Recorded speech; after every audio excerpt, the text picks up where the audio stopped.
Moi, il ne faut pas voir le verre plein. Il faudrait voir l'autre partie.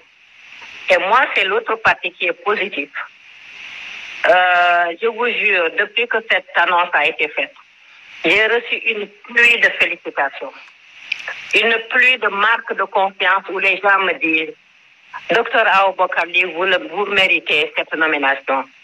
Même vous méritez même plus.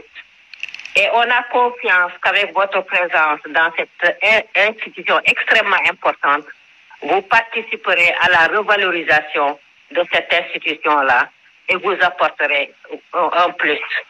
Donc moi, c'est ça que ces réactions positives que je considère. Docteur Aoubacar Lital ne comprend tout de même pas l'attitude de son compatriote qui a soulevé la polémique. Landiata, qui est propriétaire d'Afrolec, qui vend en fait, d'accord, je ne vais pas entrer là-dedans, par respect pour son épouse. Donc lui, il est frustré.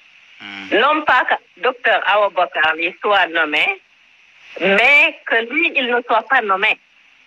Parce que lui, c'est un militant actif de PASTEF qui s'est vraiment beaucoup investi. Ça, il faut le lui reconnaître. Mais depuis la conquête du pouvoir par le PASTEF, il n'a pas été nommé alors que d'autres militants PASTEF au Canada sont nommés, dont le plus visible, c'est monsieur le ministre Bala Moussa Dafé.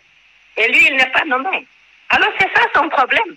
Maintenant que ce qui est fait, Aoubacar Lital est prête à servir sa nation comme elle l'a toujours fait, dit-elle. Elle remercie le chef de l'État et son premier ministre, le président de la République, qu'elle révèle défendre au niveau international.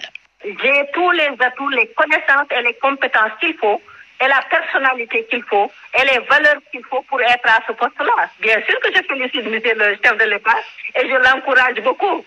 D'ailleurs, quand on parle, les gens mettent toujours les choses de côté. Parce que quand une franco-tunisienne s'est attaquée à lui en disant le voir avec ses deux épouses me révulte, c'est moi qui l'ai défendu. J'ai écrit, moi je suis une intellectuelle, je suis écrivaine, je suis analyste. J'ai écrit pour le défendre, j'ai demandé à cette femme-là de quoi elle se mêle.